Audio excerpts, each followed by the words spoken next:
Hello friends, मेरा नाम है हिमांशु और हम आ गए हैं एक और नई वीडियो लेके। यह वीडियो भी NP national policy on education या नेशनल एजुकेशन पॉलिसी जो है 2020 उससे जुड़ी हुई है और ये वीडियो का थर्ड पार्ट है।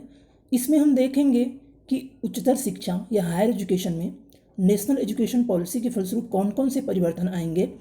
तो आइए बिना किसी देर किए आज का वीडियो स्टार्ट करते हैं। तो इनके पहले बिंदु की बात करें तो पहले बिंदु पे कहा गया है कि 2035 तक GER को 50% तक रखना, मतलब जो ग्रॉस इनरोलमेंट रेशियो है उसे 2035 तक 50% रखना प्रथम लक्ष्य रखा गया है। फिर कह रहे हैं कि NPE 2020 का लक्ष्य व्यावसायिक शिक्षा सहित उच्चतर शिक्षा के सकल नामांकन अनुपात को 26.3% जो कि 2018 में था उससे बढ़ाकर 2035 तक 50% करना है। इसके लिए उच्चतर शिक्षण संस्थानों में 3.5 करोड़ नई सीटें जोड़ी जाएगी। इसका ये कहना है कि जो हायर एजुकेशन में जो वोकेशनल एजुकेशन की यदि हम बात करें तो इनका जो ग्रास इनरोलमेंट रेशियो था 2018 में वह 26.3% था। अब लक्ष्य रखा गया है कि 2035 तक जो हायर एजुकेशन और वोकेशनल एजुकेशन जो है उनकी जो ग्रास इनरोलमेंट रेशियो है उसे 50% करना। और फिर कहा जा रहा है कि ये जो 50% वृद्धि होगी तो इसके लिए लगभग साढ़े तीन करोड़ 3.5 करोड़ के आसपास जो सीट हैं वो ऐड किए जाएंगे। मतलब इतने और अधिक सीट का जगह यूनिवर्सिटीज़ और कॉलेज में बढ़ेंगे जिससे अधिक से अधिक छात्र जाकर अपनी हायर एजुकेशन वहाँ पूरी कर सकें।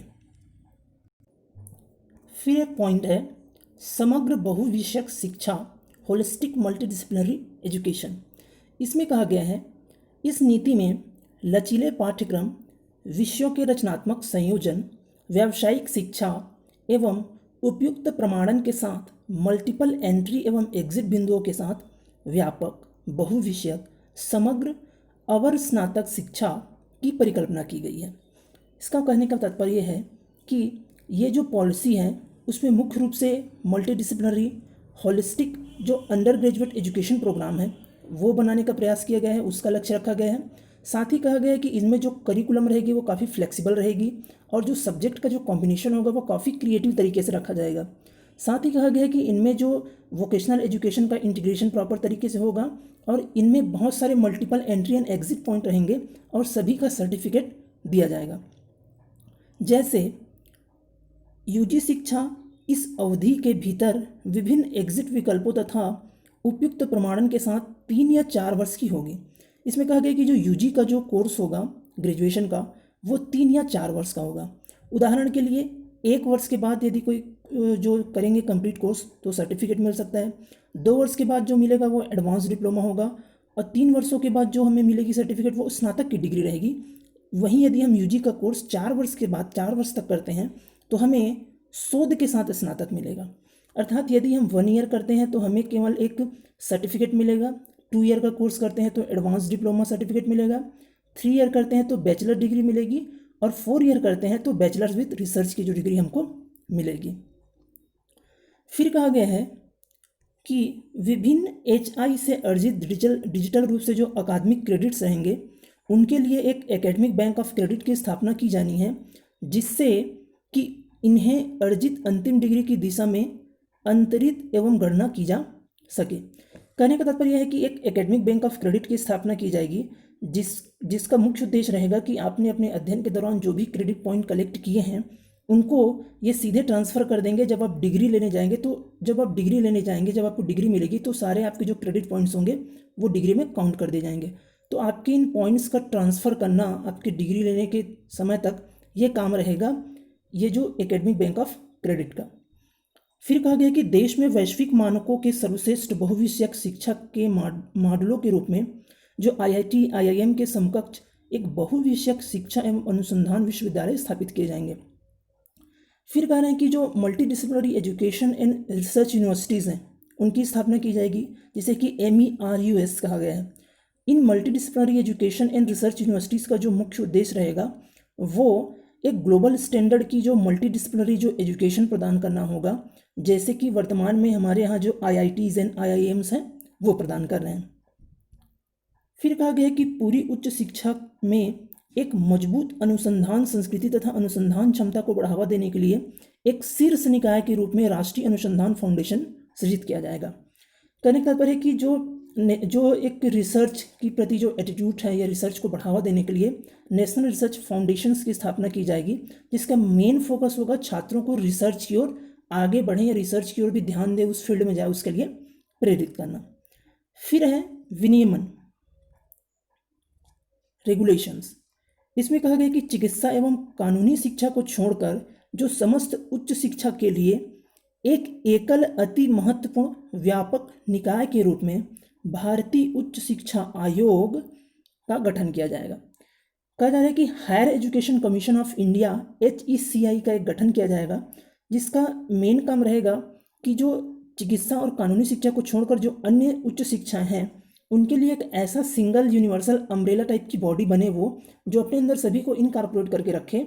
और इसमें कहा गया है कि इनके जो बेसिक जो पिलर्स होंगे या इनके वर्टिकल्स होंगे वो 4 इंडिपेंडेंट वर्टिकल्स इनके होंगे। ये नीचे लिखा है, इसे देखते हैं। HECI के कहा गया कि HECI के 4 स्वतंत्र वर्टिकल होंगे। विनियमन के लिए राष्ट्रीय उच्चतर शिक्षा नियामकीय परिषद, मानक निर्धारण के लिए सामान्य शिक्षा परिषद, वित्त पोषण के लिए उच्चतर शिक्षा अनुसंधान परिषद और प्रत्यायन के लिए राष्ट्रीय प्रत्यायन परिषद।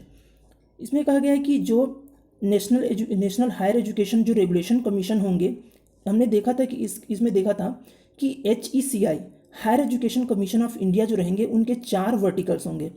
इनमें जो पहला वर्टिकल है national higher education regulatory council जो है, उनका काम रहेगा रेगुलेशन करने का हायर एजुकेशन को। सेकेंड है जनरल एजुकेशन काउंसिल GEC, इसका काम होगा स्टैंडर्ड सेटिंग कराना। फिर होगा कि हायर एजुकेशन ग्रांट कमीशन, इनका काम होगा फंडिंग प्रदान करना। वहीं नेशनल एक्रेडिटेशन काउंसिल, जिसे कि हम नेक के नाम से जानते हैं, उनका काम होगा एक्रेडिटेशन प्रदान करना। फिर देखते हैं क्या कहा गया है। HCI प्रौद्योगिकी के जरिए चेहरा रहित अंतःक्षेपों के माध्यम से कार्य करेगा और इनमें नियमों तथा मानकों का अनुपालन न करने वाले जो HEI को दंडित करने की शक्ति होगी। कहने का तात्पर्य यह है कि ये जो HCEI है, higher education council of India होगा, वो विभिन्न टेक्नोलॉजीज का यूज़ करके एक फेयरलेस तरीके से काम करेगा। और यदि कोई भी हायर एजुकेशन इंस्टीट्यूट जो हैं वह इनके गाइडलाइंस का प्रॉपर तरीके से पालन नहीं करते या इनके स्टैंडर्ड का प्रॉपर तरीके से पालन नहीं करते हैं, तो उनको दंडित करने का अधिकार भी उनके पास होगा। फिर कहा गया कि सार्वजनिक एवं निजी उच्चतर शिक्षा संस्थान विनियमन, प्रत्यायन एवं अकादमिक मानकों के उसी समूह द्वारा शासित होंगे।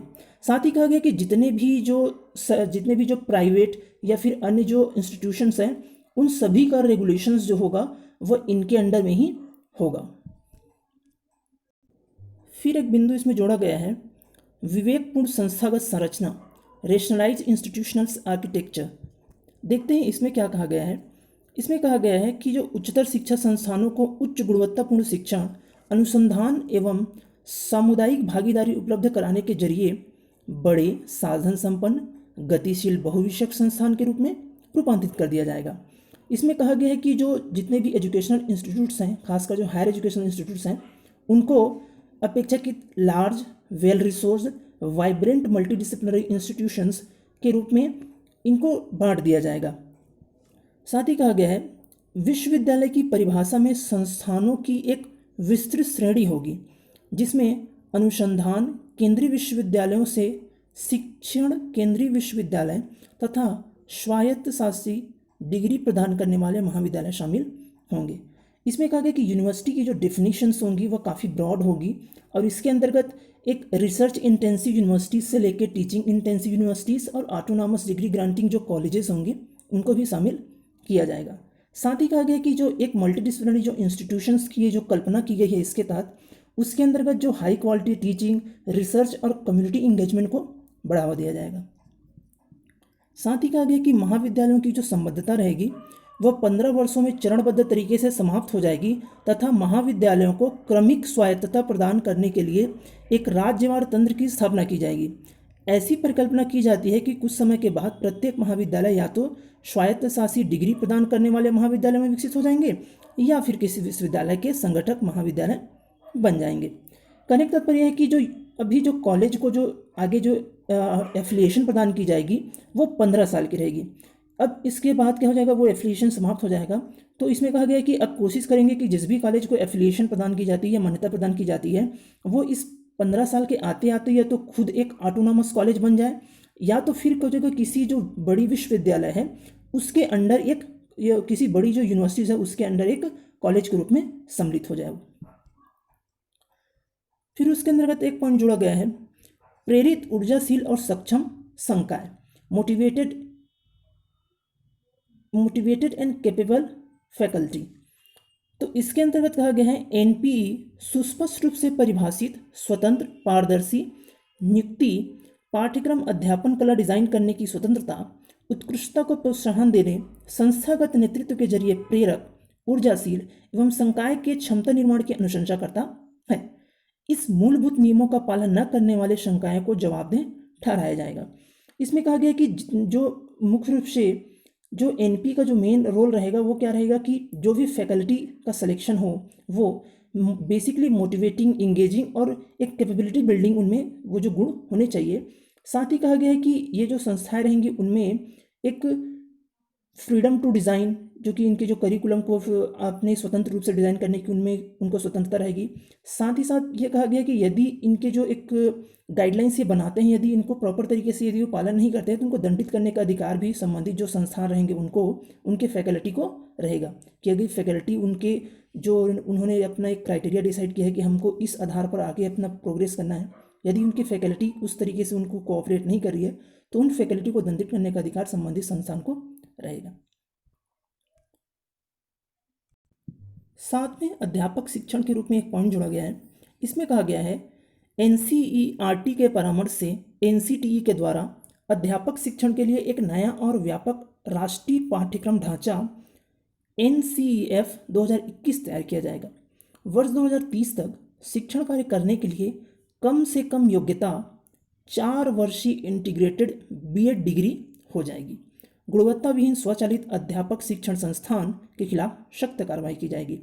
तो यहाँ पर एक प्रमुख पॉइंट ऐड किया गया है कि जो अब के जो एक न्यूनतम क्वालिफिकेशन होगी शिक्षण के लिए खासकर स्कूल एजुकेशन में वो बीएड होगी, और ये जो बीएड होगा वो 4 वर्षीय इंटीग्रेटेड कोर्स होगा 2030 तक।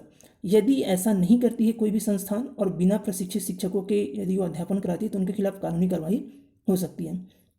साथ ही कहा गया है कि इनमें जो एक नेशनल करिकुलम फ्रेमवर्क का निर्माण होगा जिसका जो नाम है NCFTE 2021, यह है national curriculum framework for teacher education. इनका निर्माण जो होगा वह NCTE करेगी NCERT से कंसल्ट करके, और इसके तहत ही एक फ्रेमवर्क बनाया जाएगा कि कैसे हम शिक्षकों को आगे हम चयन करें और उनके लिए कैसे पाठ्यक्रम व कैसे एग्ज़ाम रखें जिसको क्वालिफाई करके वो आगे हमारे संस्थान में अध्यापन कराएं। फिर एक पॉइंट रखा गया है परामर्श मिशन, जिसे कहते हैं मेंटरिंग मिशंस।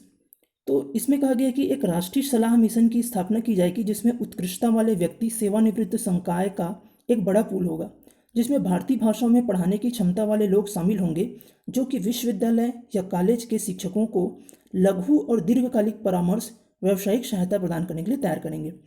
कहने का तात्पर्य है कि एक नेशनल मिशन ऑफ मेंटरिंग की स्थापना की जाएगी जिसमें ऐसे हमारे जो या तो कोई रिटायर्ड या वरिष्ठ जो प्राध्यापक रहेंगे वो रहेंगे जिनका मुख्य उद्देश्य रहेगा जो भारतीय भाषाओं को पढ़ाने की जो क्षमता है उनमें बेहतर हो। और ये जो रहेंगे इस कमेटी में जो मेंबर रहेंगे वो क्या करेंगे, हमारे विश्वविद्यालय या कॉलेज के जो शिक्षक हैं उनको लघुकालीन या दीर्घकालीन, शॉर्ट टाइम या लॉन्ग टाइम के लिए उनको ये ट्रेन करेंगे या उनको एक सहायता प्रदान करेंगे कैसे संबंधित विषय वस्तु को आप और बेहतर तरीके से पढ़ा सकें। तो ये एक टाइप की ट्रेनिंग है जो कंटिन्यूअस टीचर्स को प्रदान की जाएगी, खासकर हायर एजुकेशन में जिसकी कमी अभी के जो एजुकेशन पॉलिसी है उसमें हमको दिख रही थी। तो आगे ऐसा नहीं होगा। साथ ही कहा गया कि छात्रों के लिए वित्तीय सहायता। इसमें कहा गया कि ST SC OBC और अन्य विशिष्ट श्रेणियों से जुड़े हुए छात्रों की योग्यताओं को प्रोत्साहित करने का प्रयास किया जाएगा। छात्रवृत्ति प्राप्त करने वाले छात्रों की प्रगति को समर्थन प्रदान करना, उसे बढ़ावा देना और उनकी प्रगति को ट्रैक करने के लिए राष्ट्रीय छात्रवृत्ति पोर्टल का विस्तार किया जाएगा। निजी उच्च शिक्षण संस्थानों को अपने यहाँ छात्रों को बड़ी संख्या में मुफ्त शिक्षा और छात्रवृत्ति की पेशकश करने के लिए प्रोत्साहित किया जाएगा। तो इसमें दो महत्वपूर्ण बातें निकली हैं, वो ये है कि अब जो ST SC OBC और अन्य विशिष्ट श्रेणी के जो छात्र रहेंगे उनको स्कॉलरशिप या छात्रवृत्ति तो प्रदान की जाएगी, साथ ही उनकी जो प्रगति की मॉनिटरिंग भी की जाएगी कि उनकी जो प्रगति है वो किस तरीके से हो रहा है, जिसे प्रगति को ट्रैक करना कहते हैं। तो इनकी ट्रैकिंग भी की जाएगी कि सही तरीके से वो छात्र प्रगति कर पा रहा है कि नहीं। साथ ही कहा गया कि जो प्राइवेट संस्थान हैं उनको भी क्या कहा जाएगा, प्रोत्साहित किया जाएगा कि वो अधिक से अधिक छात्रों को छात्रवृत्ति प्रदान करें, ताकि उच्च शिक्षा के क्षेत्र में उनका जो प्रवेश हो सके और अधिक से अधिक छात्र जुड़ सके। फिर कहा गया कि खुली और दूरस्थ शिक्षा, इसमें कहा गया है कि जो GER को बढ़ावा देने के लिए महत्वपूर्ण भूमिका निभाने के लिए इसका विस्तार किया जाएगा। तो जो खुली और दूरस्थ शिक्षा को जगह बढ़ावा दिया जाएगा ताकि अधिक से अधिक छात्रों का जो इनरोलमेंट वो हो सके, जो ग्रॉस इनरोलमेंट इंडेक्स है उसे बढ़ाने के लिए।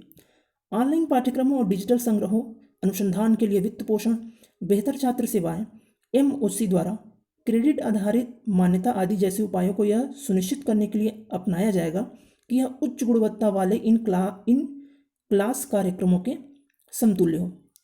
तो इसमें कहा गया है कि खुली एवं दूरस्थ शिक्षा प्रदान करने के लिए जो ऑनलाइन पाठ्यक्रम हैं या डिजिटल जो रिसोर्सेस होंगे उनको तैयार किया जाएगा, और साथ ही साथ कहा गया है कि जो इनमें एक क्रेडिट बेस्ड सिस्टम रहेगा जिसके आधार पर उनमें छात्रों को उनकी एग्ज़ाम लेंगी या उनको प्रॉपर तरीके से उनकी असेसमेंट होगी, और इसके लिए कुछ रिसर्च के लिए फंडिंग या डिजिटल जो रिसोर्सेस होंगे वो कलेक्ट किया जाएगा।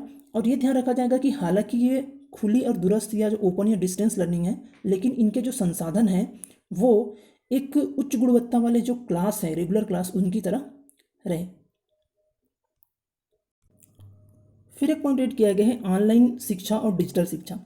इसमें कहा गया कि हाल ही में महामारी और वैश्विक महामारी के वृद्धि होने के परिणाम स्वरूप ऑनलाइन शिक्षा को बढ़ावा देने के लिए सिफारिशों में एक व्यापक सेट को कवर किया गया है, जिसमें जब कभी और जहाँ भी पारंपरिक और व्यक्तिगत शिक्षा प्राप्त करने का जो साधन उपलब्ध होना संभव नहीं है, तो गुणवत्तापूर्ण शिक्षा के वैकल्पिक साधनों की तैयारी को सुनिश्चित करने के लिए स्कूल और उच्च शिक्षा दोनों को शिक्षा की जरूरतों को पूरा करने के लिए MHRD में डिजिटल अवसंरचना, डिजिटल कंटेंट और क्षमता निर्माण के उद्देश्य से एक समर्पित इकाई बनाई जाएगी। इसमें कहा गया कि जो MHRD के अंडर में एक ऐसी स्वतंत्र इकाई बनाई जाएगी जिसका मुख्य उद्देश्य रहेगा कि जितने भी एक डिजिटल इंफ्रास्ट्रक्चर्स और डिजिटल कंटेंट है उसको निर्मित करें और टीचर्स को उस हिसाब से ट्रेन करें कि यदि किसी भी तरीके की यह संभावना होती है कि जो हमारी जो नॉर्मल एक फॉर्मल एजुकेशन सिस्टम है कि एक टीचर सामने जाकर छात्रों को पढ़ाते हैं, उनके स्थान पर ऑनलाइन शिक्षा या अन्य जो संसाधन है उनको व्यापक तरीके से उपयोग किया जा सके। फिर एक पॉइंट आया है शिक्षा और प्रौद्योगिकी, टीचिंग में टेक्नोलॉजी का कैसे यूज़ किया जाए, कैसे उनको समायोजित किया जाए। इसमें कहा गया कि सीखने, मूल्यांकन करने, योजना बनाने और प्रशासन को बढ़ावा देने के लिए प्रौद्योगिकी का उपयोग करने पर विचारों का मुक्त आदान प्रदान करने हेतु एक मंच प्रदान करने के लिए एक स्वायत्त निकाय, राष्ट्रीय शैक्षिक प्रौद्योगिकी मंच, इसकी स्थापना की जाएगी।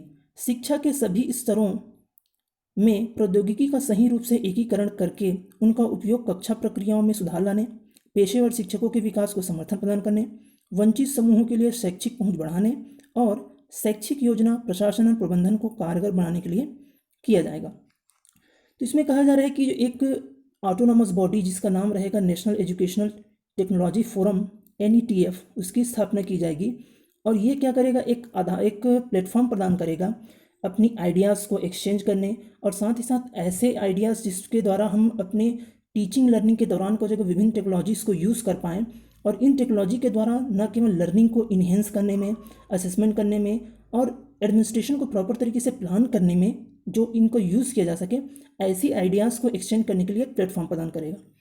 साथ ही कहा गया कि सभी जो एजुकेशनल लेवल हैं उनमें एप्रोप्रिएट जो टेक्नोलॉजिकल जो इक्विपमेंट्स रहेंगे उनका प्रॉपर तरीके से जो इंटीग्रेशन कराने का प्रयास इनके द्वारा किया जाएगा, जिसका मुख्य उद्देश्य क्लास की जो क्लासरूम प्रोसेस हैं, टीचर्स के जो प्रोफेशनल डेवलपमेंट होती है, टीचर में जो प्रोफेशनल स्किल है उनको डेवलप कराने में, और साथ ही जो एजुकेशनल असेसमेंट जिसमें हम मुख्य रूप से कहते हैं कि एजुकेशन के फलस्वरूप छात्र क्या सीखा उनको जानना, तो उनमें जो क्वालिटीज़ हैं एजुकेशनल क्वालिटी ज़्यादा बेहतर हो, इसके जो मुख्य उद्देश्य इनके अंतर्गत रखे गए हैं।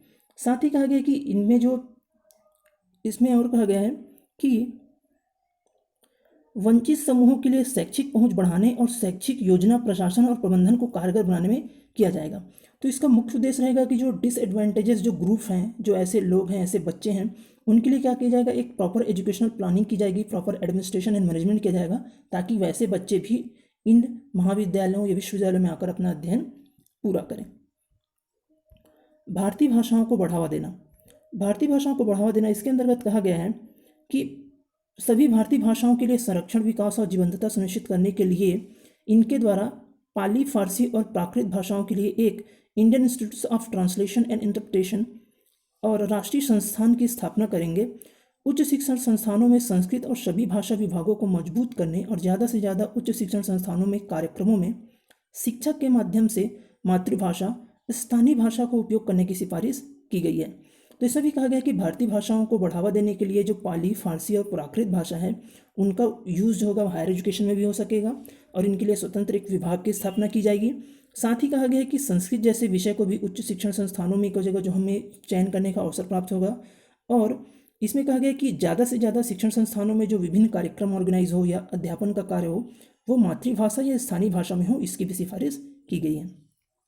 फिर कहा गया कि शिक्षण के अंतर्राष्ट्रीयकरण को संस्थागत रूप से सहयोग और छात्र और संकाय की गतिशीलता दोनों के माध्यम से सुगम बनाया जाएगा और हमारे देश के परिसरों को खोलने के लिए शीर्ष विश्व रैंकिंग रखने वाले विश्वविद्यालयों में प्रवेश करने की अनुमति प्रदान की जाएगी। इसमें कहा गया है कि जो एनपी जो होगा उसका मुख्य उद्देश्य रहेगा कि हमारी जो एजुकेशन सिस्टम है उसे एक इंटरनेशनल स्टैंडर्ड की एजुकेशन सिस्टम में बनाने के लिए, उस अवसंरचना को निर्मित करने के लिए जो वर्ल्ड की टॉप रिंग यूनिवर्सिटीज़ हैं उनको हमारे यहाँ अपने जो कैंपस खोलने का के परमिशन दी जाएगी कि वो आसानी से कैंपस खोल पाएंगे। साथ ही ऐसे विश्वविद्यालयों से हमारे जो यहाँ के विश्वविद्यालय हैं या कॉलेजेस हैं उनको एक इंटीग्रेट किया जाएगा, ताकि हमारे जो विद्यार्थी और अध्यापक उनसे कुछ अच्छी चीज़ें सीख सकें और एक अच्छी कोलेबोरेशन से फलस्वरूप छात्रों का विकास हो सके। फिर कहा गया कि व्यावसायिक शिक्षा। व्यावसायिक शिक्षा में कहा गया है कि सभी व्यावसायिक शिक्षाओं को उच्च शिक्षा प्रणाली का अभिन्न अंग बनाया जाएगा। स्वचलित तकनीकी विश्वविद्यालयों, स्वास्थ्य विज्ञान विश्वविद्यालयों, कानूनी और कृषि विश्वविद्यालय आदि का जो उद्देश्य होगा वह बहुविषयक संस्थान बनना होगा। इसमें कहा गया कि जो एक बेसिकली जो हमारी हायर एजुकेशन सिस्टम है उसमें जो बेसिकली जो प्रोफेशनल एजुकेशन है या खासकर जो वोकेशनल एजुकेशन है, उनका एक वोकेशनल एजुकेशन सिस्टम को या वोकेशनल एजुकेशन को हमारे हायर एजुकेशन सिस्टम का एक अभिन्न पार्ट बनाया जाएगा। साथ ही कहा गया कि जो technical universities, health science universities और जो लीगल एंड एग्रीकल्चर यूनिवर्सिटीज़ होंगे, उनका मेन उद्देश्य ये रहेगा कि अपने आप को एक मल्टी डिसिप्लिनरी इंस्टीट्यूट के रूप में आगे विकसित करना। प्रौढ़ शिक्षा, इसके तहत कहा गया है कि इस नीति का लक्ष्य 2030 तक 100% युवा और प्रौढ़ साक्षरता की प्राप्ति है। इनमें लक्ष्य रखा है कि 2030 तक युवा तो 100% और प्रौढ़ भी पूर्ण रूप से 100% शिक्षित हो जाए। फिर वित्त पोषण शिक्षा, इसमें इसे देखते हैं, इसमें क्या कहा गया है। फाइनेंशिंग एजुकेशंस, शिक्षा पहले की तरह लाभ के लिए नहीं व्यवहार पर आधारित होगी, जिसके लिए पर्याप्त रूप से धन मुहैया कराया जाएगा। शिक्षा क्षेत्र में सार्वजनिक निवेश को बढ़ावा देने के लिए केंद्र और राज्य सरकारें मिलकर काम करेंगी और जीडीपी में उनका योगदान जल्द से जल्द 6% का होगा। तो अब शिक्षण क्षेत्र में कोई जगह इन गुणवत्ताओं को और बेहतर करने के लिए संसाधनों की जरूरत होगी और इन संसाधनों को बेहतर तरीके से संचालन करने और इनकी व्यवस्था करने के लिए जो अब वर्तमान में जो शिक्षा के लिए जो 6% जो जीडीपी है उनका योगदान केंद्र सरकार और राज्य सरकार मिलकर करेंगी। अब देखते हैं कि जो अभूतपूर्व परामर्श, इसके अंतर्गत क्या कहा गया है। इसके अंतर्गत कहा गया कि राष्ट्रीय शिक्षा नीति 2020 को जो इनकी जो परामर्श की अभूतपूर्व प्रक्रियाओं के द्वारा तैयार किया गया है, जिसमें 2.5 लाख ग्राम पंचायत, 6,600 ब्लॉक, 6,000 यूएलबी, 676 जिलों से प्राप्त जो लगभग 2 लाख से ज़्यादा सुझावों को शामिल किया गया है। एमएचआरडी द्वारा जनवरी 2015 में इस अभूतपूर्व सहयोगात्मक, समावेशी और अत्यधिक भागीदारी वाली परामर्श प्रक्रिया की शुरुआत की गई। मई 2016 में नई शिक्षा नीति के विकास के लिए गठित समिति ने अपना रिपोर्ट प्रस्तुत किया, जिसकी अध्यक्षता स्वर्गीय श्री TSR सुब्रमण्यम, पूर्व कैबिनेट सचिव ने की थी। इसके आधार पर मंत्रालय ने राष्ट्रीय शिक्षा नीति 2016 के लिए कुछ इनपुट तैयार किए। जून 2017 में प्रख्यात वैज्ञानिक पद्म विभूषण डॉक्टर के कस्तूरी रंजन की अध्यक्षता में राष्ट्रीय शिक्षा नीति के मसौदे के लिए एक समिति का गठन किया गया था, जिसने 31 मई 2019 को माननीय मानव संसाधन विकास मंत्री को राष्ट्रीय शिक्षा नीति 2019 का मसौदा प्रस्तुत किया। राष्ट्रीय शिक्षा नीति 2019 का मसौदा MHRD की वेबसाइट पर और mygov.in के पोर्टल पर अपलोड किया गया है, जिसमें आम नागरिक सहित हितधारकों के विचार, सुझाव और टिप्पणियों को प्राप्त किया गया है। तो फ्रेंड्स, ये था आज का वीडियो, जिसमें हमने देखा कि जो हायर एजुकेशन सिस्टम में और उनसे जुड़े अन्य जो अवसंरचनाएं हैं, उनमें कौन कौन से परिवर्तन जो इस नई शिक्षा नीति एजुकेशन पॉलिसी जो है उस जो जिसे कि NP नेशनल एजुकेशन पॉलिसी 2020 के नाम से जाना जाता है, उनमें हुए हैं, उसको हमने देखा। यदि ये वीडियो आपको अच्छा लगा हो तो इसे लाइक करिए, अपने अधिक से अधिक दोस्तों तक शेयर करिए। यदि आप चैनल पर नए हैं तो ऐसी महत्वपूर्ण जानकारी प्राप्त करने के लिए चैनल को सब्सक्राइब जरूर करिए। मिलते हैं एक और नए वीडियो के साथ, तब तक के लिए स्वस्थ रहिए, मुस्कुराते रहिए। वीडियो देखने के लिए आपका धन्यवाद।